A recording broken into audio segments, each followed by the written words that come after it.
দেখছেন প্রধানমন্ত্রী। কুয়ালালামপুরে দুটি সমঝোতা সহ শ্রম বাজার নিয়ে হবে আলোচনা। বেইজিং এ দুটি চুক্তি ও 13টি সমঝোতা সইয়ের আশা। মালয়েশিয়ার বিভিন্ন সেক্টরে নতুন বাংলাদেশি কর্মী নিয়োগের অনুরোধ কমিটিতে দক্ষতা উন্নয়নের বিষয়টি গুরুত্বের সাথে আমরা তুলে ধরব। প্রধানমন্ত্রীর সাথে চীনের মাননীয় প্রধানমন্ত্রী এবং চীনের মহামান্য রাষ্ট্রপতির সাথে দুটি দ্বিপাক্ষিক বৈঠক হবে। তিস্তা মহাপরিকল্পনা নিয়ে আলোচনা হবে। সফরে তিস্তা নিয়ে আলোচনার ঘোষণায় আশার আলো দেখছেন নদী পাড়ের মানুষ। তিস্তা মহাপরিকল্পনা হবে, তখন আমার এই তিস্তা নদীতে আপনার অগাধ পরিমাণ পানি থাকবে। জমি যেগুলো গেছে সেগুলো হয়তো ফিরে পাবে। দুই পারের যে কৃষক আছে তারা লাভবান হবে, বেনিফিটেড হবে, সেই সঙ্গে দেশের উৎপাদন বৃদ্ধি হবে।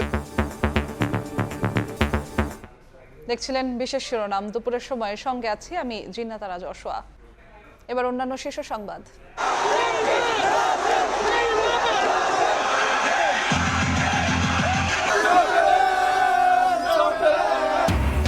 সাম্বার তালে জয়ে ফেরার উচ্ছ্বাস 5 বারের বিশ্ব চ্যাম্পিয়নদের। কোনিয়া ভিনিসিউস নৈপুণ্যে হাইতিকে 3-0 গোলে হারালো ব্রাজিল।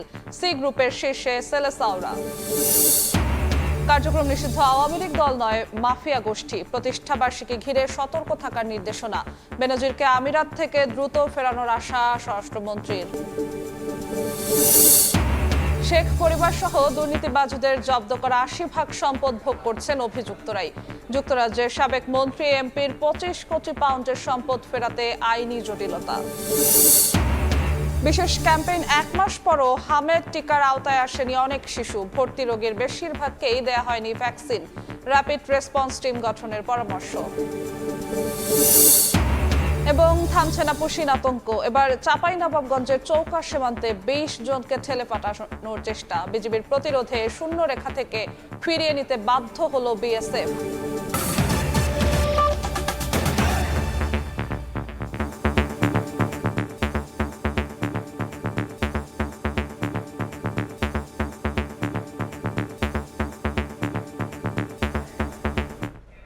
প্রথম বিদেশ সফরে রোববার মালয়েশিয়া ও চীন যাচ্ছেন প্রধানমন্ত্রী। কুয়ালালামপুরে দুটি সমঝোতা সহ শ্রম বাজার নিয়ে হবে আলোচনা।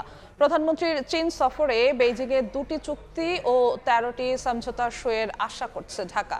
এছাড়াও তিস্তা মহাপরিকল্পনা সহ বাংলাদেশের নদী ব্যবস্থাপনা প্রকল্পগুলো নিয়ে ভবিষ্যৎ সহযোগিতার কাঠামো গঠনের বিষয়টি আলোচনায় থাকবে।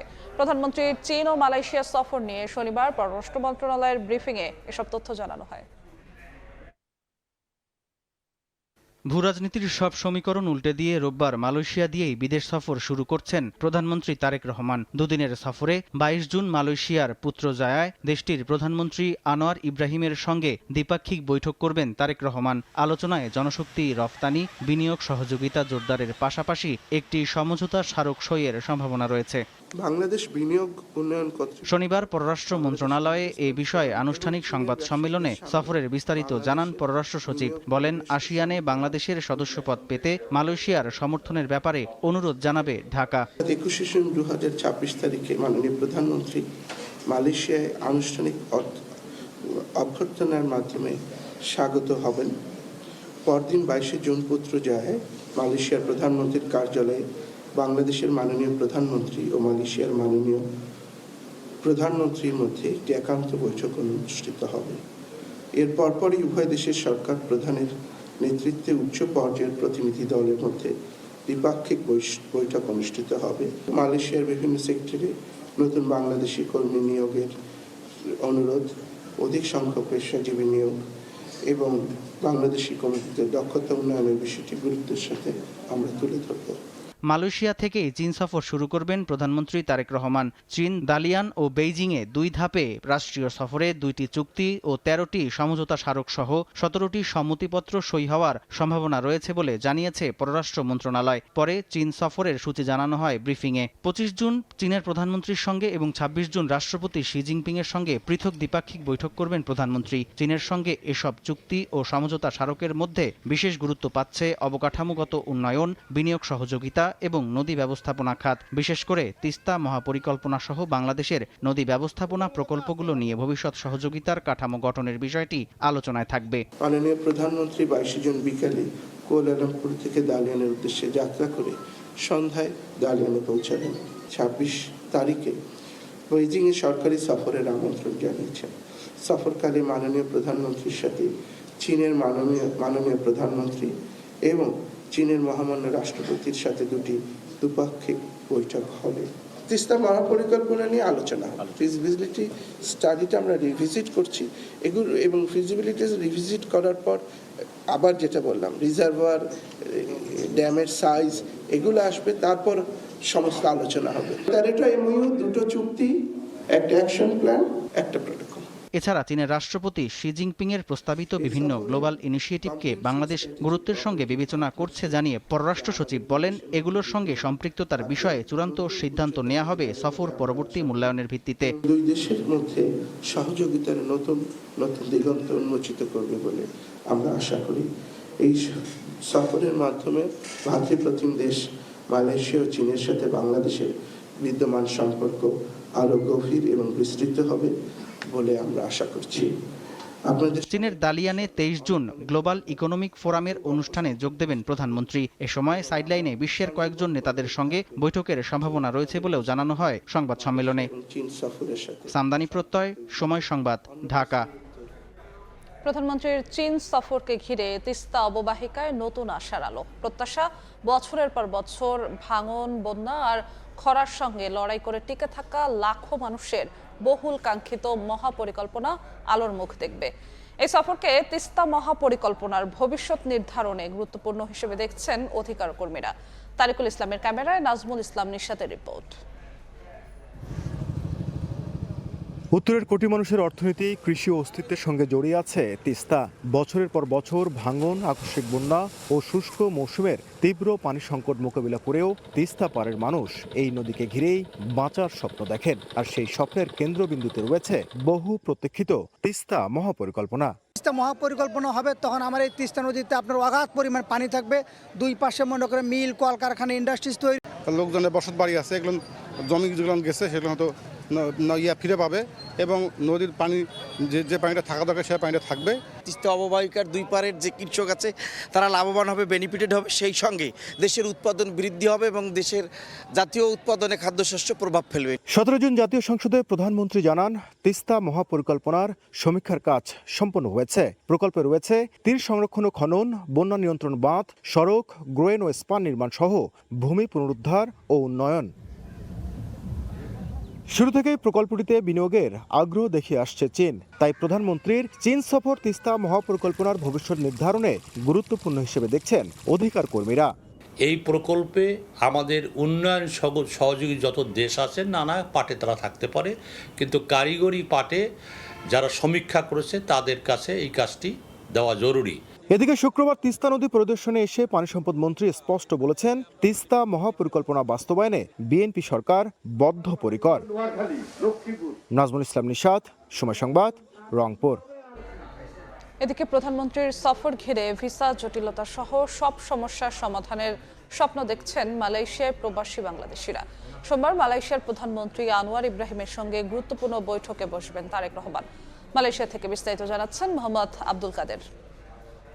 রোববার মালয়েশিয়ার সফরে আসছেন বাংলাদেশের প্রধানমন্ত্রী তারেক রহমান। দেশের সরকার প্রধানের এই আগমনকে ঘিরে এখানকার সাধারণ প্রবাসী এবং সংশ্লিষ্ট মহলের মাঝে এক ধরনের আনন্দের আমেজ বিরাজ করছে।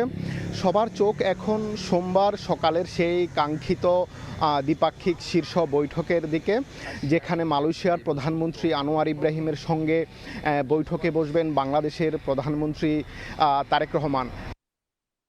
সাধারণ প্রবাসী ও বিশ্লেষকদের জোরালো আশা যে দুই শীর্ষ নেতার এই আলোচনার মধ্য দিয়ে মালয়েশিয়ার শ্রমবাজারের উন্নয়ন ঘটবে এবং প্রবাসী কর্মীদের দীর্ঘদিনের নানা জটিল সমস্যার একটি স্থায়ী ও কার্যকর সমাধান বেরিয়ে আসবে। আমাদের মাননীয় প্রধানমন্ত্রী জনাব তারেক রহমান আগামীকাল মালয়েশিয়াতে আসছেন। আমরা তার আশাকে কেন্দ্র করে আশা করতে পারছি যে মালয়েশিয়ার শ্রমবাজার উন্মুক্ত হতে যাচ্ছে। এই বাস্তবতায় প্রধানমন্ত্রী আনোয়ার ইব্রাহিম বেশ কিছু যুগান্তকারী প্রস্তাব বিবেচনা করতে পারেন বলে মনে করছেন বিশ্লেষকরা, যার মধ্যে রয়েছে মালয়েশিয়ার প্রযুক্তি খাতের প্রকৌশলী সংকট মেটাতে বাংলাদেশের দক্ষ আইটি গ্র্যাজুয়েটদের সুযোগ দেওয়া এবং মালয়েশিয়ায় পড়ুয়া বাংলাদেশি শিক্ষার্থীদের জন্য পার্ট টাইম অথবা ফুল টাইম কাজের সুযোগ তৈরি করা। অনেক পাসপোর্ট জটিলতা থাকে, এটাও যদি আমাদের প্রধানমন্ত্রী একটু নজর দেয় বা আমাদের হাইকমিশনদেরকে একটু বলে দেয়, তাহলে এটাও হয়রানি হতে হবে না আমাদের প্রবাসীতে যারা বসবাস করতেছে। সবশেষে বলা যায় যে অতীতের স্থবিরতা কাটাতে এবং কূটনৈতিক আমলাতান্ত্রিক জটিলতার বাইরে এসে এই প্রস্তাবগুলোকে বাস্তবে রূপ দিতে একটি ডেডিকেটেড যৌথ দ্বিপাক্ষিক উপদেষ্টা বোর্ড গঠন করা এখন সময়ের দাবি। মালয়েশিয়ার ডিজিটাল ভবিষ্যতের জন্য বাংলাদেশকে একটি অত্যাধুনিক অংশীদার হিসেবে গড়ে তুলতে সাহায্য করবে। তো মালয়েশিয়া থেকে মোহাম্মদ আব্দুল কাদের, সময় সংবাদ। এবার ফিফা বিশ্বকাপের খবর।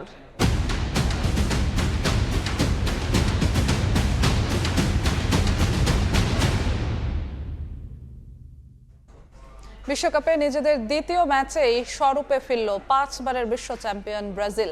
ম্যাথিয়াস কুনিয়ার জোড়া গোলে হাইতিকে 3-0 গোলে হারিয়েছে সেলেসাওরা। ম্যাচের বাকি গোলটা করেছেন ভিনিসিয়াস জুনিয়র। এ জয়ে মরক্কোকে টপকে সি গ্রুপের শীর্ষে উঠে এলো কার্লো অ্যানচেলত্তির শিষ্যরা। মরক্কোর বিপক্ষে ড্রয়ের পর পাহাড় সম চাপ নিয়ে হাইতির বিপক্ষে মাঠে নেমেছিল হেক্সা জয়ের মিশনে থাকা 5 বারের বিশ্ব চ্যাম্পিয়ন ব্রাজিল। তবে ম্যাথিয়াস কুনিয়া ও ভিনিসিয়াস জুনিয়রের নৈপুণ্যে সেই চাপ কাটিয়ে উঠেছে সেলেসাওরা। স্বরূপে ফিরে সাম্বা মেজিকে হাইতিকে বড় ব্যবধানে হারিয়ে এবারের বিশ্বকাপে প্রথম জয় তুলে নিল ব্রাজিল। একাদশে 2 পরিবর্তন নিয়ে দল মাঠে নামান কার্লো আনচেলত্তি। সেন্টার ফরওয়ার্ড পজিশনে ইগোর থিয়াগোর পরিবর্তে ম্যাথিয়াস কুনিয়া আর রাইট ব্যাকে ইভানেজের পরিবর্তে দানিলো। ফিলাডেলফিয়া স্টেডিয়ামে ম্যাচের শুরু থেকেই হাইতিকে চাপে রাখে ভিনি রাফিনিয়ারা। 13 মিনিটেই প্রথম জালের দেখা পায় ব্রাজিল। তবে রাফিনিয়ার গোল বাতিল হয় অফসাইডে। এর কিছুক্ষণ পরে আবারও সেলেসাওদের আক্রমণ। বাম দিক থেকে ভেনিসুয়েসের শট হাইতির গোলরক্ষক ফিরিয়ে দিলেও রিবাউন্ডে বল জালে জড়ান ম্যাথিয়াস কুনিয়া। 37 মিনিটে আবারও ভিনি কুনিয়া ম্যাজিক। রিয়াল তারকার অ্যাসিস্ট থেকে বা পায়ের শটে নিজের দ্বিতীয় গোলের দেখা পান ইগোর থিয়াগোর পরিবর্তে জায়গা পাওয়া কুনিয়া। তবে মাঝে রাফিনিয়ার ইনজুরিতে কিছুটা অস্বস্তিতে পড়ে সেলেসাও সমর্থকরা। তার পরিবর্তে মাঠে নামেন রায়ান। প্রথমার্ধে আবারও জাল খুঁজে পায় ব্রাজিল। যোগ করা সময়ে মাঝ মাঠ থেকে লুকাস পাকেটার থ্রো পাসে ভিনিসিয়াস জুনিয়রের অসাধারণ ফিনিশিং। ব্যবধান 3-0 করে বিরতিতে যায় কার্লো আনচেলত্তির শিষ্যরা। দ্বিতীয়ার্ধে নিজেদের ডিফেন্স সামলে ওঠে হাইতি। ব্রাজিলকে আর কোনো সুযোগ দেয়নি তারা, বরং ম্যাচে ফিরতে আক্রমণে ওঠে হাইতি। তবে দুর্দান্ত দুটি সেভ করে সেলেসাওদের জাল অক্ষত রাখে অ্যালিসন বেকার। মাঝে বদলিনামা এনরিকের গোল বাতিল হয় অফসাইডে। শেষ পর্যন্ত আর কোনো গোল না হওয়ায় 3-0 ব্যবধানের বড় জয় নিয়ে মাঠ ছাড়ে কার্লো আনচেলত্তির শিষ্যরা। আর এই হারেই এক ম্যাচ হাতে রেখে আসর থেকে বাদ পড়েছে 52 বছর পর বিশ্বকাপ খেলতে আসা হাইতি। আজও নেইমারকে ছাড়াই মাঠে নামতে হয়েছে ব্রাজিলকে। বাংলাদেশ সময়ে শুক্রবার ভোর 4টায় স্কটল্যান্ডের বিপক্ষে সি গ্রুপের শেষ ম্যাচ খেলবে ব্রাজিল। আর সেই ম্যাচেই নির্ধারণ হবে কে হবে গ্রুপ চ্যাম্পিয়ন। হাসানুজ্জামান সাকি, সময় সংবাদ, যুক্তরাষ্ট্র। এদিকে ব্রাজিলের জয়ে উচ্ছ্বসিত সেলেসাও সমর্থকরা। গ্রুপ চ্যাম্পিয়ন হয়ে ব্রাজিল হেক্সা জয়ের মিশনে এগিয়ে যাবে বলে আশা তাদের। যুক্তরাষ্ট্র থেকে হাসানুজ্জামান সাকির আরও একটি রিপোর্ট। অবশেষে সাম্বা নৃত্যে মাতল বিশ্বকাপ। কুনিয়া ভিনিসিয়াসরা ফিরিয়ে আনলো ইতিহাস। প্রতিপক্ষ হিসেবে যে বরাবরই প্রিয় হাইতি, সবশেষ দেখায় 7 গোল দিয়েছিল সেলেসাও। এদিনও বড় ব্যবধান, আর তাতে উচ্ছ্বসিত দলটার ভক্ত সমর্থকরা। শত্রুর শত্রু বন্ধু এই প্রবাদটি যেন মনে করিয়ে দেয় আর্জেন্টিনার এই সমর্থকের কথায়। বাংলাদেশে ব্রাজিল আর্জেন্টিনা সমর্থকদের চিরচেনা বিভক্তি প্রতিদ্বন্দ্বিতা যুক্তরাষ্ট্রের মাটিতেও। পেনসিলভেনিয়ার ফিলাডেলফিয়া স্টেডিয়ামে প্রায় 69,000 দর্শক ব্রাজিল হাইতির খেলা দেখেছেন। এছাড়াও নিউ ইয়র্ক ও নিউ জার্সির বিভিন্ন স্টেডিয়াম, পার্ক, খোলা মাঠ ও রাস্তায় বড় পর্দায় খেলা দেখেন অগণিত ফুটবল প্রেমী। হাইতির সাথে জয়ের পর ব্রাজিলিয়ানরা এখন স্বপ্ন দেখছেন গ্রুপ চ্যাম্পিয়ন হবার। আমরা সবাই ফ্যামিলি নিয়ে আসছি এখানে, আমরা এনজয় করতেছি। ব্রাজিল জিতে গেছে 3-0। বিপুল গোলে ব্রাজিল আজকে জিতলো এবং আমরা আশা করি সেকেন্ড রাউন্ডে ব্রাজিল চলে যাবে। সবাই একসাথে দেখছে, একটা আমেজ আছে। রিয়েল খেলাটা দেখতে পাইনি, এখান থেকে কম না, খুব ভালো লাগছে। ব্রাজিল অবশ্যই জিতবে এবছর। They are doing very good. Next game we're going to win again. So we're going to go 16. Definitely Bangladesh going to win. বড় ব্যবধানে হারায় হাইতির সমর্থকরা কিছুটা হতাশ হলেও 52 বছর পর বিশ্বকাপ খেলতে পারায় একই সাথে ছিলেন রোমাঞ্চিত। ব্রাজিলের সাপোর্ট আসলে আমি আগে ছিলাম না, বাট বিয়ের পর থেকে আমি ব্রাজিলের support because of my husband. আজকে তো ব্রাজিলের সাপোর্ট ছিলাম এন্ড অনেক ভালো লাগছে যে ব্রাজিল জিতছে। এই প্রথম আসছি আমি এরকম স্টেডিয়ামে দেখতে, সো আমার খুব ভালো লাগছে। আমরা আসলে অনেক দুঃখিত কারণ Neymar already injured, so hopefully আমরা খুব সুন্দর একটা আরো সামনের ম্যাচগুলো আরো উপভোগ করব, আর হোপফুলি সামনের ম্যাচগুলো আরো অনেক সুন্দর হবে। শনিবার বস্টনে সি গ্রুপের অপর ম্যাচে মুখোমুখি হয়েছিল স্কটল্যান্ড মরক্কো। ম্যাচে 1-0 গোলে জয় পায় মরক্কো। ফলে ব্রাজিল আর মরক্কোর পয়েন্ট এখন সমান সমান।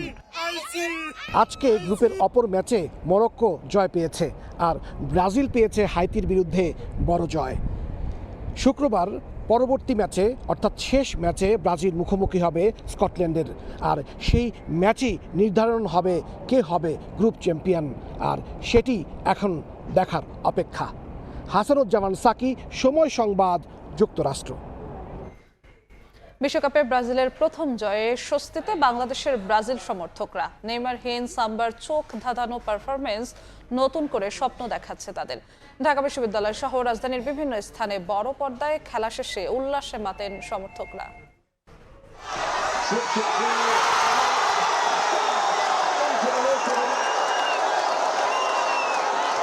বিশ্বকাপ ফুটবল ঘিরে বাংলাদেশে যে উন্মাদনা তার প্রাণকেন্দ্র বলা যায় ঢাকা বিশ্ববিদ্যালয়। টিএসসি, মহসিন হলের মাঠ ও ভিসি চত্বরে বড় পর্দায় খেলা উপভোগ করেন ফুটবল ভক্তরা।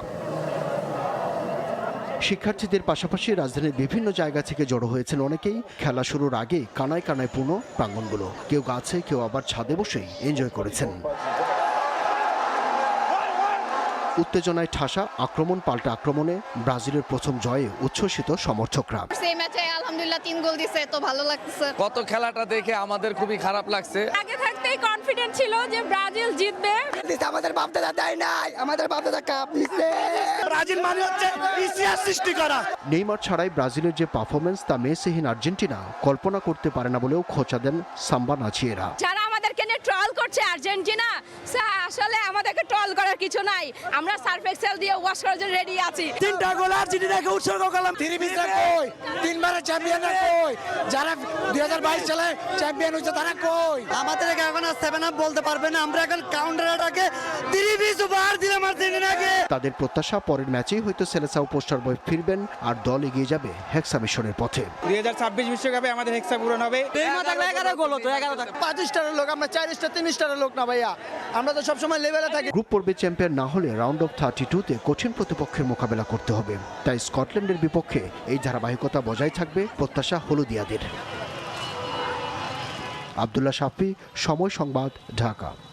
কার্যক্রম নিষিদ্ধ আওয়ামী লীগ রাজনৈতিক দল নয়, মাফিয়া গোষ্ঠী, এমন মন্তব্য করেছেন স্বরাষ্ট্রমন্ত্রী। 23 জুন দলটির প্রতিষ্ঠা বার্ষিকী ঘিরে সতর্ক থাকার নির্দেশনা দেওয়া হয়েছে বলে জানান তিনি।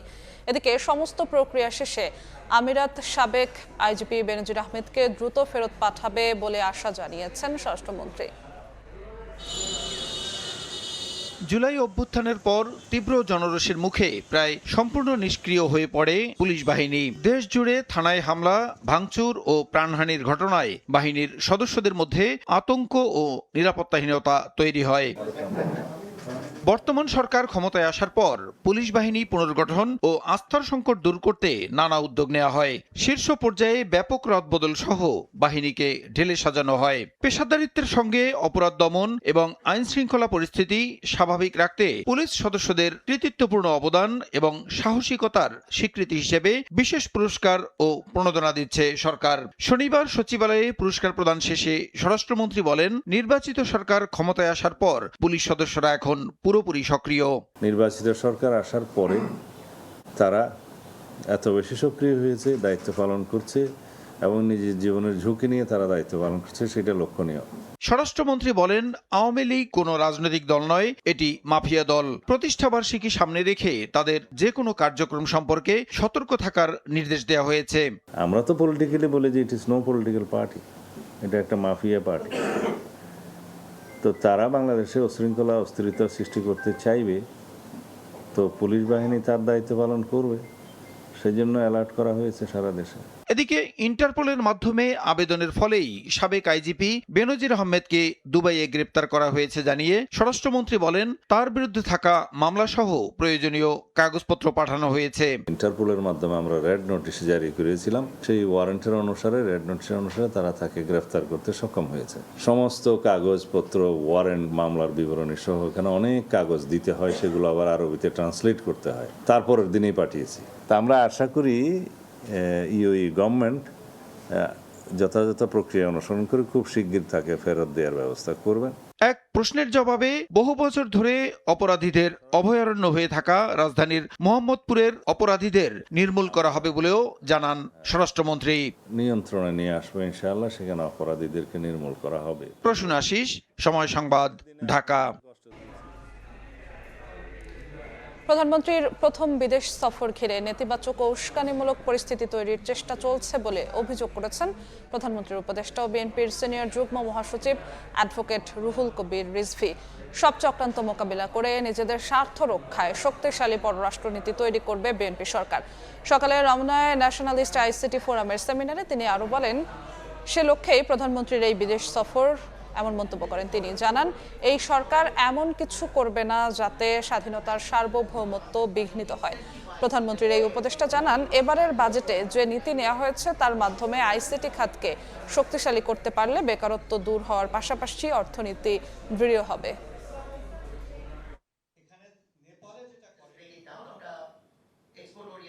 এই সফরকে কেন্দ্র করে কেন জানি আমার মনে হচ্ছে দেশের অভ্যন্তরে বিভিন্ন ধরনের উস্কানি এবং এক ধরনের নেতিবাচক পরিবেশ পরিস্থিতি তৈরি করার প্রচেষ্টা চলছে। সরকার এমন কিছু করবে না যেখানে আমাদের স্বাধীনতা বিপন্ন হয়, অর্থাৎ এই জাতীয়তাবাদী শব্দ থাকার কারণে এই সরকারের প্রকৃতিটা এমন কিছু করবে না যে আমাদের সার্বভৌমত্ব প্রতিদিন একটু একটু একটু একটু করে দুর্বল হয়। এই সরকারকে অনেক চক্রান্ত, অনেক ষড়যন্ত্র মোকাবেলা করেই তাকে এগোতে হবে। দুর্নীতির অভিযোগে শেখ হাসিনা পরিবারের সদস্য সহ বিভিন্ন ব্যক্তির জব্দ সম্পদ এখনো পুরোপুরি নিয়ন্ত্রণে নিতে পারেনি দুদক। 2025 সালে দেশে বিদেশে প্রায় 40,000 কোটি টাকার সম্পদ জব্দের আদেশ পেলেও 80% স্থাবর সম্পদে রিসিভার নিয়োগ দিতে পারেনি সংস্থাটি। ফলে নানা কৌশলে সেই সম্পদের সুবিধা ভোগ করছেন অভিযুক্তরাই। বিশেষজ্ঞরা মনে করেন, আদালতের আদেশ বাস্তবায়নে দুদককে আরও সক্রিয় হতে হবে। তাসলিম তৌহিদের প্রতিবেদন। গুলশান 2-এর 71 নম্বর রোডের এই ভবনের একটি ফ্ল্যাটের মালিক British MP tulip Siddique.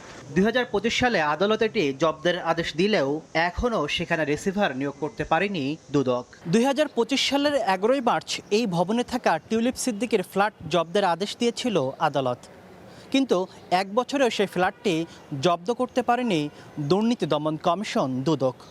5 August পরবর্তী সময়ে একাধিক প্লট ফ্ল্যাট জব্দের আদেশ পেয়েছে সংস্থাটি, কিন্তু মাঠ পর্যায়ে কতটুকু বাস্তবায়ন করতে পেরেছে তারা? সেগুনবাগিচাতেও টিউলিপ সিদ্দিকের মা শেখ রেহানার নামে থাকা ফ্ল্যাটটি 2025 সালের মার্চে জব্দের আদেশ দেন আদালত, কিন্তু এক বছরেরও বেশি সময় পেরিয়ে গেলেও সেটি এখনও বুঝে নিতে পারেনি দুর্নীতি বিরোধী সংস্থাটি। আমাদের কাছে কেউ খোঁজখবর নিতে আসে। দুদকের নথি বলছে 2025 সালে দেশে বিদেশে সব মিলিয়ে প্রায় 40,000 কোটি টাকার সম্পদ জব্দের আদেশ পায় কমিশন।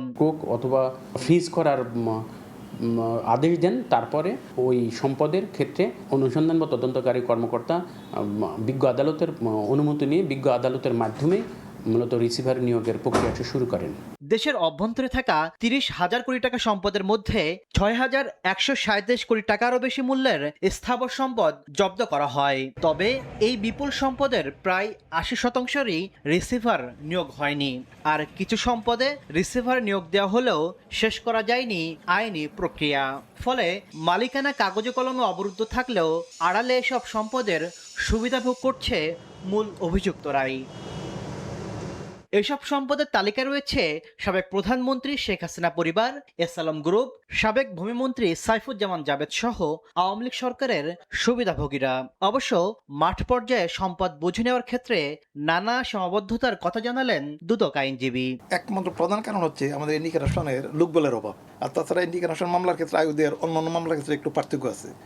কারণ আমাদের একটা ঘটনা এদের ইনভেস্টিগেশন করার জন্য বিভিন্ন বিষয়ে যেতে হয়, ডকুমেন্ট কালেক্ট করতে হয়, সাব রেজিস্ট্রিতে যেতে হয়, ব্যাংকে যেতে হয়, এদের প্রচুর সময় প্রয়োজন হয়, এদের সময় নষ্ট হয়। এই জন্য প্রতিদিনই হচ্ছে, হয়তো বা আপনাদের এক্সপেকটেশন বা দেশের মানুষের এক্সপেকটেশন অনুযায়ী ওই রকম হচ্ছে না, কিন্তু কাজ হচ্ছে। তবে দুদকের এই ব্যর্থতার পিছনে সদিচ্ছা ও আন্তরিকতার ঘাটতিকেই দায়ী করছেন সাবেক এই মহাপরিচালক। সম্পদ হয় আয়যোগ্য, তাহলে সেই আয়টাও রিসিভারের কাছে আসবে। এই কাজটাও দুদকের করার কথা। প্রথমত দরখাস্ত দিতে হবে দুদকে, দ্বিতীয়ত হচ্ছে যে নিতে হবে সেটা দুদকের রিসিভার হিসাবে, এবং এই কাজগুলো করতে হবে। সেটা হয় না বলেই আপনি দেখতে পাচ্ছেন যে এখনও যার সম্পদ সেই ভোগ করছে। অবশ্য এর মাঝেও সাবেক আইজিপি বেনজির আহমেদ সহ বেশ কয়েকজন প্রভাবশালী ব্যক্তির সম্পদে রিসিভার নিয়োগের মাধ্যমে রাষ্ট্রীয় কোষাগারে অর্থ জমা শুরু হয়েছে। তাসলিম তৌহিদ, সময় সংবাদ, ঢাকা। বাংলাদেশের সাবেক এমপি মন্ত্রীদের 25 কোটি পাউন্ডের বেশি মূল্যের সম্পদ জব্দ করেছে যুক্তরাজ্য কর্তৃপক্ষ। পাচারের অর্থ ফেরাতে বাংলাদেশের সম্পদ পুনরুদ্ধার কমিটির 1 বছর চেষ্টার পর এই সফলতা এসেছে। অন্যদিকে এফবিআই এর সহযোগিতায় 44 কোটি টাকা মূল্যের ক্রিপ্টোকারেন্সির অর্থ ফেরত এনেছে সিআইডি। সংস্থাটি বলছে কোনোভাবেই পাচারের অর্থ ভোগ করতে দেওয়া হবে না। যদিও দেশের সম্পদ ফেরাতে আইনি জটিলতাকে বড় বাধা হিসেবে দেখছেন কমিটি প্রধানরা। সেলিয়া সুলতানার রিপোর্ট। পাচার করা অর্থ অনুসরণ করতে গিয়ে যুক্তরাষ্ট্র, সিঙ্গাপুর, হংকং ও সাইপ্রাসে খোঁজা হচ্ছে সাবেক প্রধানমন্ত্রী শেখ হাসিনা ও তার পরিবারের অবৈধ সম্পদ। এছাড়া সাবেক এমপি ও বাণিজ্যিক লেনদেনের আড়ালে পাচার করা অর্থ ও সম্পদ খুঁজতে British Virginia island, Slovakia, Luxembourg, Thailand, Singapore, যুক্তরাজ্য, যুক্তরাষ্ট্র এবং সংযুক্ত আরব আমিরাতে এমএলআর পাঠিয়েছে পাচারকৃত সম্পদ পুনরুদ্ধার কমিটি। প্রায় 1 বছর পর শুধু যুক্তরাজ্যেই সাবেক ভূমিমন্ত্রী সাইফুজ্জামান ও সালমান এফ রহমানের ছেলে শায়ান ফজলুর রহমানের নামে 125 মিলিয়ন পাউন্ডের সম্পদ জব্দ করেছে বলে নিশ্চিত করেছে বাংলাদেশ ব্যাংক। এতে সহযোগিতা নেওয়া হচ্ছে বিদেশি আইনি সংস্থার। এই ধরনের একটা প্রতিষ্ঠান যুক্তরাজ্যে 250 মিলিয়ন পাউন্ডের একটা অ্যাসেটকে আইডেন্টিফাই করতে পেরেছে এবং আইডেন্টিফিকেশনের পর সেটাকে তারা ফ্রিজ করে রেখেছে। আমরা অবশ্যই তাদের কাউকে ছাড় দিব না ইনশাল্লাহ। আমরা আইনগতভাবে সাক্ষ্য প্রমাণ সংগ্রহ করে সেটার ভিত্তিতে আমরা ব্যবস্থা নিচ্ছি। পাচারকৃত সম্পদ পুনরুদ্ধার কমিটির অন্যতম সদস্য সংস্থা সিআইডির তথ্যমতে 1 বছর সময়ের মধ্যে অবৈধ সম্পদ ক্রিপ্টোকারেন্সির মাধ্যমেও পাচারের চেষ্টা ছিল, যেখানে 44 কোটি টাকার বেশি সমমূল্যের ক্রিপ্টোকারেন্সির অর্থ ফিরিয়ে আনা হয়েছে এফবিআই এর সহযোগিতায়। এছাড়া বাণিজ্যের আড়ালে পাচারের উদ্দেশ্যে হংকং, যুক্তরাষ্ট্র ও সংযুক্ত আরব আমিরাত থেকে 9 কোটি 21 লাখ মার্কিন ডলার ফেরত আনা হয়েছে। তবে বৈশ্বিক আইনের সঙ্গে দেশের আইনের অসামঞ্জস্যতাকে অন্যতম বাধা মনে করে সিআইডি। মিউচুয়াল লিগ্যাল অ্যাসিস্ট্যান্ট এটা আমাদের জোরদার করা লাগবে। এই অংশটুকুতে আমরা পর্যাপ্ত সহায়তা পেলে এবং আমাদের অংশীজন যারা আছেন কাউন্টার পার্ট তারা যদি যখন এটা প্রপারলি রেসপন্স করবেন, আমাদের অ্যাসেট রিকভারি করা, আসামি গ্রেপ্তার করা সবগুলো আমরা সাকসেস দেখাতে পারব। সম্পদ পুনরুদ্ধারে সবচেয়ে বেশি সহযোগিতা যুক্তরাষ্ট্র থেকে করা হলেও নির্দিষ্ট সময়ের মধ্যে এমএলআর নিষ্পত্তিতে দ্বিপাক্ষীয় প্রোটোকল, তদন্তনাধীন সম্পদ জরুরি ভিত্তিতে প্রভিশনাল ফ্রিজিং অর্ডার এবং অ্যাসেট রিকভারি ও ফিনান্সিয়াল ইনভেস্টিগেশন বিষয়ে দেশগুলোর সাথে দ্বিপাক্ষীয় সমঝোতা আরও সক্রিয় করতে পারে দেশের সম্পদ দেশে ফেরত আনার প্রক্রিয়া। সেলিয়া সুলতানা, সময় সংবাদ, ঢাকা। চাঁপাইনবাবগঞ্জের চৌকা সীমান্ত দিয়ে আজও 20 জনকে বশীনের চেষ্টা করেছে বিএসএফ। তবে বিজিবি ও স্থানীয়দের প্রতিরোধে তাদের ফিরিয়ে নিতে বাধ্য হয় বিএসএফ। এছাড়া কুড়িগ্রাম ও মেহেরপুরের সীমান্ত দিয়েও ব্যর্থ হয় বিএসএফ এর ঠেলে পাঠানোর চেষ্টা। বাংলাদেশ ভারত সীমান্তে পুশ ইনের চেষ্টা অব্যাহত রেখেছে ভারতীয় সীমান্তরক্ষী বাহিনী বিএসএফ। যে কোনো মূল্যে তা প্রতিহত করতে সতর্ক অবস্থানে বিজিবি। বিএসএফ এর অপচেষ্টা রুখতে বিজিবিকে সহায়তা করছেন সীমান্তের বাসিন্দারাও। চাঁপাইনবাবগঞ্জের চৌকা সীমান্ত দিয়ে শনিবার ভোরে ২০ জনকে ঠেলে পাঠানোর চেষ্টা করে বিএসএফ। তবে বিজিবির তাৎক্ষণিক বাধায় শূন্যরেখায় ভারতের ভেতরে অবস্থান নেয় তারা। সেখানে বেশ কয়েক ঘন্টা অবস্থানের পর তাদের ফিরিয়ে নিতে বাধ্য হয় বিএসএফ। তারা যে ঘটনাটি ঘটাচ্ছে বাংলাদেশের বর্ডারকে তারা বিশৃঙ্খল করার চেষ্টা করছে, এই প্রক্রিয়া তাদের সফল হবে না। বাংলাদেশের জনগণ বিজিবির সাথে অবস্থান করতেছি, কখনোই এটা মেনে নিব না, তাদের অবৈধ কাজে কখনোই প্রশ্রয় দিব না।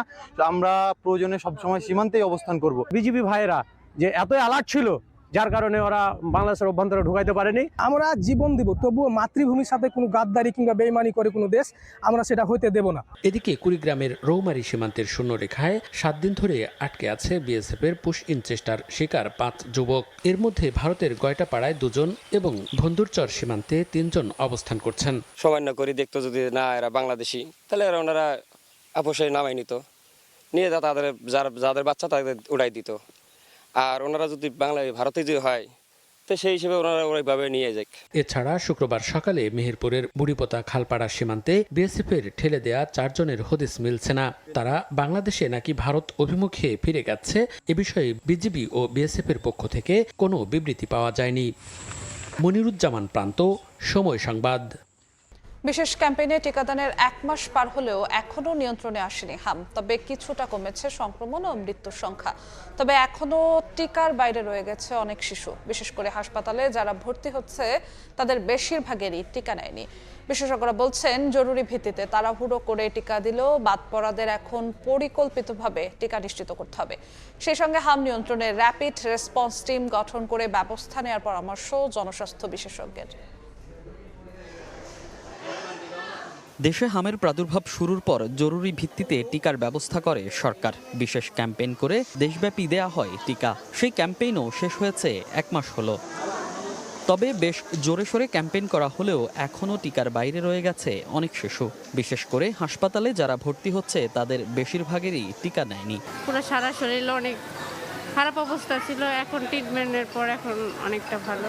টিকা দিয়েছিলাম তখন ওনার বয়স 6 মাসে 7 মাসে পড়ছে তখন। টিকাটা দেওয়া হয়নি বাবুর, যেহেতু এটা আমি শুনেছি 9 মাসের পর বাবুদের টিকা দেওয়া হচ্ছে আমের।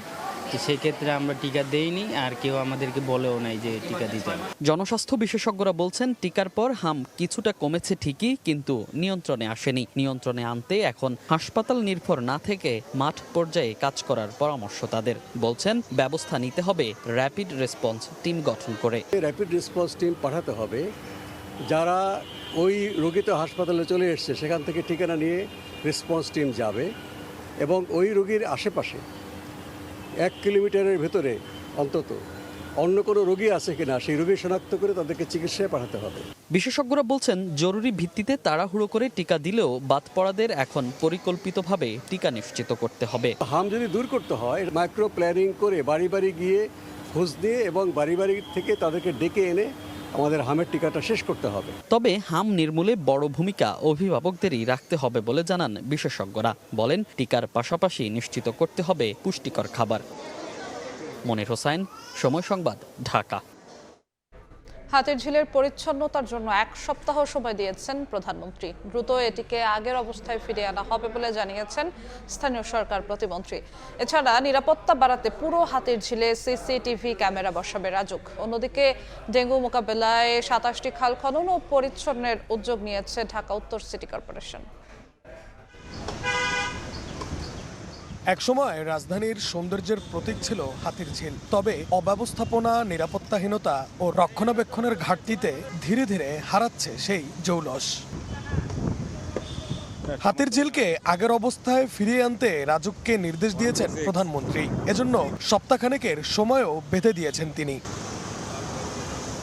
শনিবার সকালে হাতিরঝিলে পরিচ্ছন্নতা কার্যক্রম পরিদর্শন শেষে রাজুক চেয়ারম্যান বলেন, পুরো হাতিরঝিল এলাকা সিসিটিভি ক্যামেরার আওতায় আনা হবে। এছাড়া সুয়ারেজ লাইন এবং ভাসমান ময়লা যাতে না থাকে এ নিয়েও কাজ চলমান রয়েছে। আমরা অলরেডি টেন্ডার দিয়ে ওয়ার্ক অর্ডার দিয়ে দিচ্ছি। আমরা অতি দ্রুত লাইটিং এবং সিসি ক্যামেরার পুরা হাতিরঝিলটাকে আমরা এই লাইটিংয়ের আওতায় এবং সিসি ক্যামেরা আওতায় নিয়ে আসবো। এ সময় স্থানীয় সরকার প্রতিমন্ত্রী বলেন, হাতিরঝিলের নিরাপত্তায় আনসার নিয়োগ করা হবে, পাশাপাশি চলবে সৌন্দর্য বর্ধনেরও কাজ। মাননীয় প্রধানমন্ত্রী এটাই চান যে ঢাকা শহরে এমনিতেই বিনোদনের জায়গা, ঘোরার জায়গার পরিমাণ খুবই কম। অন্ততপক্ষে হাতিরঝিলের মতো একটি গুরুত্বপূর্ণ জায়গাকে যদি আমরা একটু মানুষের বিনোদনের জন্যে, একটু ঘোরার জন্য যে একটু পরিবেশ তৈরি করে দিতে পারি, মানুষ একটু স্বাচ্ছন্দ্য বোধ করবে। হাতিরঝিল থেকে মিরপুরে মুসলিম বাজার খাল পরিদর্শনে যান স্থানীয় সরকার প্রতিমন্ত্রী ও ঢাকা উত্তরের প্রশাসক। করা হয় 416 ট্রাক ময়লা অপসারণ। কথা বলেন ডেঙ্গুর প্রাদুর্ভাব মোকাবেলা নিয়ে। প্রতিটি জায়গায় খাল নর্দমা এবং যেখানে মশক এবং নিয়ন্ত্রণ রাখার জন্য যাবতীয় কাজকর্ম করার প্রয়োজন হয় আমরা নিয়মিত করে যাচ্ছি। বর্জ্য অপসারণের পর আবারও খাল ভরাট করার চেষ্টা করলে মামলার হুঁশিয়ারি দেন স্থানীয় সরকার প্রতিমন্ত্রী। নাইম হাসান, সময় সংবাদ, ঢাকা। বিএনপি সরকার গঠনের পর নারী ও প্রান্তিক মানুষের ক্ষমতায়ন শুরু হয়ে গেছে বলে জানিয়েছেন বিএনপি মহাসচিব ও স্থানীয় সরকার মন্ত্রী মির্জা ফখরুল ইসলাম আলমগীর। সকালে মুন্সিগঞ্জের গজারিয়া সড়ক উন্নয়ন প্রকল্পের উদ্বোধন শেষে কথা বলেন তিনি। নারীর ক্ষমতায়ন শুরু হয়েছে, আপনার সাধারণ প্রান্তিক মানুষের ক্ষমতায়ন শুরু হয়েছে। এই যে আপনার ফ্যামিলি কার্ড, এরপরে আপনার কৃষক কার্ড, অন্যান্য কাজগুলো শুরু হয়ে গেছে না, আপনি দেখবেন এই সরকারের আমলে আমরা কাজের জন্য আসছি, আমাদের আর অন্য কোনো এজেন্ডা নেই, আমরা উন্নয়ন করতে চাই। বৈশ্বিক পর্যায়ে টেক্সটাইল খাতের নেতৃত্ব দিতে হলে গবেষণার বিকল্প নেই বলে জানিয়েছেন শিক্ষামন্ত্রী। বলেন, অন্যথায় আগামীর চ্যালেঞ্জ মোকাবিলা সম্ভব নয়। সকালে বাংলাদেশ টেক্সটাইল বিশ্ববিদ্যালয়ে আয়োজিত ৪র্থ আন্তর্জাতিক টেক্সটাইল বিজ্ঞান ও প্রকৌশল সম্মেলনে এসব কথা বলেন তিনি। এ সময় গবেষক, শিক্ষক ও প্রকৌশলীদের সহায়তায় শুধু টেক্সটাইল পণ্য উৎপাদন নয়, কাঁচামাল উৎপাদনের সক্ষমতা অর্জনের আহ্বান জানান শিক্ষামন্ত্রী। জলবায়ু পরিবর্তনের প্রতি লক্ষ্য রেখে পরিবেশ বান্ধব টেক্সটাইলের বিষয়ে নজর দিতে হবে জানিয়ে শিক্ষামন্ত্রী বলেন, টেক্সটাইল শিক্ষায় বর্জ্য পরিশোধন প্রক্রিয়া ও গবেষণার অন্তর্ভুক্ত হওয়া প্রয়োজন।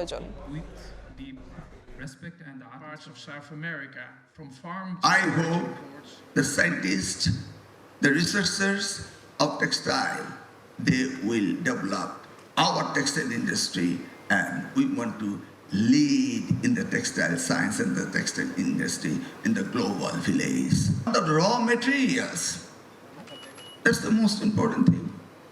We're just cutting and manufacturing. So we must address that in the raw material side. The climate changing, ozone layer changing. So we need a green textile in our country. উন্নয়নের জন্য বড় পরিকল্পনা এবং লক্ষ্য থাকা জরুরি বলে মন্তব্য করেছেন পানি সম্পদ প্রতিমন্ত্রী ফরহাদ হোসেন আজাদ। দুপুরে পঞ্চগড়ে প্রাকৃতিক দুর্যোগে ক্ষতিগ্রস্ত পরিবারের মাঝে মানবিক সহায়তা বিতরণ অনুষ্ঠানে একথা বলেন তিনি। বাংলাদেশ ইতিহাসের সবচেয়ে বৃহত্তর বাজেট। আমাদের বিরোধী দল এটাকে কল্পনার বাজেট, স্বপ্নের বাজেট বলছেন। আমার প্রশ্ন, আমাদের স্বপ্ন না থাকে তা আমি বাস্তবায়ন করবো কিভাবে? বাজেট হওয়ার পরেই দেখবেন হয় চালের দাম, না তেলের দাম, না চিনির দাম, লবণের দাম, কোনো আমাদের নিত্য প্রয়োজনীয় জিনিসপত্রের দাম বেড়ে গেছে। এইবার কি বেড়েছে? এই জন্যই আমরা এই বাজেটটাকে জনবান্ধব বাজেট হিসাবে আমরা আখ্যায়িত করছি। ট্রাইব্যুনালে প্রতিহিংসামূলক বা ভুয়া অভিযোগ ঠেকাতে কঠোর অবস্থানের কথা জানিয়েছেন চিফ প্রসিকিউটর। স্বচ্ছতার সঙ্গে দ্রুত বিচারে ট্রাইব্যুনাল সংখ্যা ও প্রসিকিউশনের পরিধি বাড়ানো হতে পারে। দুপুরে রাজধানীর ঢাকা ক্লাবে সুপ্রিম কোর্ট রিপোর্টার্স ফোরামের বার্ষিক সাধারণ সভায় তিনি কথা বলেন। এদিকে সুপ্রিম কোর্টের এজলাসে সাংবাদিকদের প্রবেশে নিষেধাজ্ঞার সিদ্ধান্তকে অত্যন্ত দুঃখজনক বলে মন্তব্য করেছেন অ্যাটর্নি জেনারেল। এ সিদ্ধান্ত প্রত্যাহারে সম্মিলিতভাবে প্রধান বিচারপতিকে অনুরোধ করবেন বলে জানান তিনি।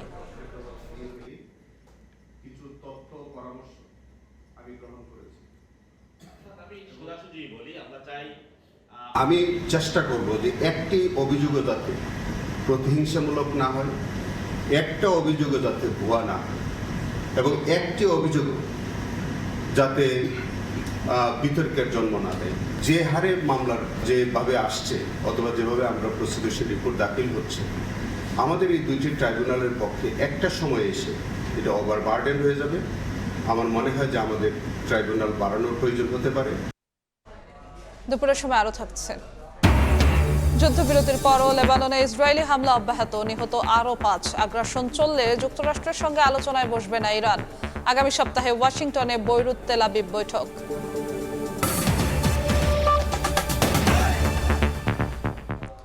পরিত্যক্ত সেপটিক ট্যাঙ্কে পড়ে যায় ছাগল, উদ্ধার করতে বাবা ছেলে সহ একে একে নামে 4 জন। টাঙ্গাইলে বিষাক্ত গ্যাসে প্রাণ গেল সবারই।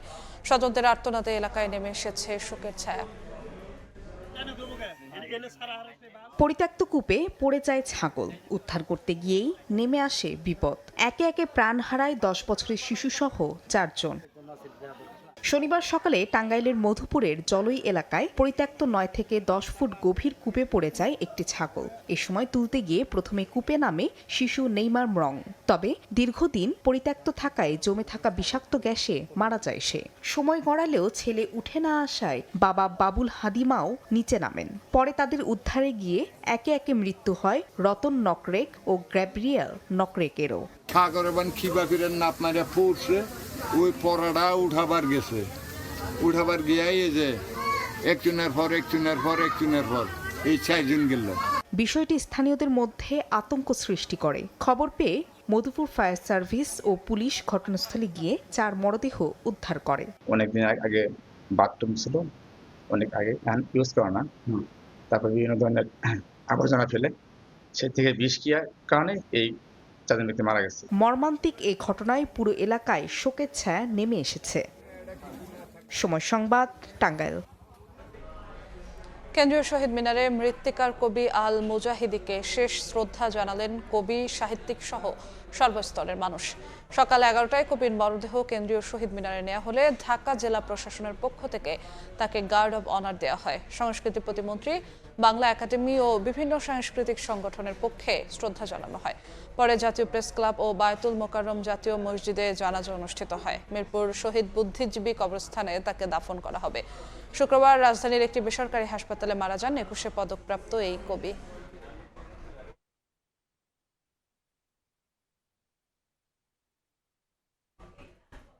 দেশের বাইরের খবর। যুক্তরাষ্ট্র ইরান পরবর্তী ধাপের আলোচনা শুরু করতে হলে লেবাননে ইসরায়েলি আগ্রাসন বন্ধের শর্ত দিয়েছে তেহরান। লেবানন ইস্যুতে নেতানিয়াহুকে আরও সংযুক্ত রাখা উচিত বলে মন্তব্য করেছেন ট্রাম্প। এদিকে আন্তর্জাতিক চাপের মুখে আগামী সপ্তাহে যুক্তরাষ্ট্রে আলোচনায় বসতে যাচ্ছে ইসরায়েল ও লেবানন। লেবাননে হিজবুল্লাহ ইসরায়েল যুদ্ধবিরতি ঘোষণার পরও থামেনি দখলদার বাহিনীর আগ্রাসন। দেশটির আলী আল তাহের এলাকায় কামানের গোলা ছুঁড়েছে ইসরায়েলি সেনারা। এছাড়া দক্ষিণাঞ্চলের কিছু এলাকাও হামলা চালিয়েছে দখলদার বাহিনী। লেবাননের স্বাস্থ্য মন্ত্রণালয় জানিয়েছে মধ্যরাতের পর থেকে ইসরায়েলি হামলায় বহু মানুষ হতাহত হয়েছেন। লেবাননে ইসরায়েলি আগ্রাসন বন্ধ না হওয়ায় স্থগিত হয়ে গেছে জেনেভার ইরান যুক্তরাষ্ট্র বৈঠক। তবে দুপক্ষকে আলোচনার টেবিলে ফেরাতে কূটনৈতিক পর্যায়ে চলছে তোড়জোড়। আন্তর্জাতিক গণমাধ্যমের খবর, সুইজারল্যান্ডে বৈঠকের প্রস্তুতি নিচ্ছেন মার্কিন দূত স্টিভ উইটকফ এবং ইরানের পররাষ্ট্রমন্ত্রী আব্বাস আরাকচি। সূত্রগুলো বলছে, ইরানের পারমাণবিক কর্মসূচি, আঞ্চলিক নিরাপত্তা এবং নিষেধাজ্ঞা সংক্রান্ত বিষয়গুলো আলোচনায় প্রাধান্য পাবে। তবে সম্ভাব্য আলোচনায় লেবাননে ইসরায়েলি আগ্রাসনের বিষয়টি প্রাধান্য পাচ্ছে। ইরানের উপপররাষ্ট্রমন্ত্রী সাইদ খাতিবজাদেহ সাফ জানিয়েছেন, যুক্তরাষ্ট্রকে নিশ্চিত করতে হবে ইসরায়েল সমঝোতার শর্ত মেনে চলবে। একই সুরে কথা বলেছেন পররাষ্ট্রমন্ত্রী আব্বাস আরাকচিও। বলেন, লেবানন সহ সব ফ্রন্টে যুদ্ধ বন্ধ করা ট্রাম্প প্রশাসনের দায়িত্ব এবং অঙ্গীকার। সংবাদ মাধ্যম এক্সিওসকে দেয়া সাক্ষাৎকারে মার্কিন প্রেসিডেন্ট ডোনাল্ড ট্রাম্প বলেন, রাষ্ট্রপ্রধান হিসেবে তার ক্ষমতার কোনো সীমা নেই। তবে মধ্যপ্রাচ্যের চলমান সংকট মোকাবিলায় সামরিক পদক্ষেপ আরও বাড়ানোর বিপক্ষে তিনি। ইসরায়েল প্রসঙ্গে ট্রাম্প বলেন, নেতানিয়াহুর সঙ্গে তার সম্পর্ক ভালো, তবে তাকে কিছুটা সংযত রাখাও জরুরি। নাদিম মারজান, সময় সংবাদ। এ পর্যায়ে শীর্ষ সংবাদগুলো জানিয়ে দিচ্ছি আরেকবার। প্রথম সফরে রোববার মালয়েশিয়া ও চীন যাচ্ছেন প্রধানমন্ত্রী। কুয়ালালামপুরে 2টি সমঝোতা সহ শ্রম বাজার নিয়ে হবে আলোচনা। বেইজিংয়ে 2টি চুক্তি ও 13টি সমঝোতা সইয়ের আশা। কার্যক্রম নিষিদ্ধ আওয়ামী লীগ দল নয়, মাফিয়া গোষ্ঠী। প্রতিষ্ঠা বার্ষিকী ঘিরে সতর্ক থাকার নির্দেশনা। বেনজিরকে আমিরাত থেকে দ্রুত ফেরানোর আশা স্বরাষ্ট্রমন্ত্রীর।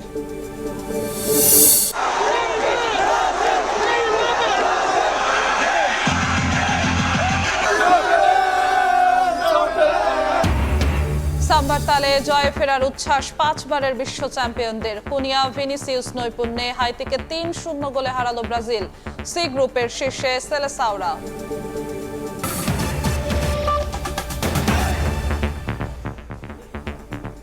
এই ছিল দুপুরের সময়। দর্শক, বিশ্বকাপ ফুটবলের মহাযজ্ঞ সরাসরি সম্প্রচার করছে সময় টেলিভিশন। দেখতে চোখ রাখুন সময়ের পর্দায়।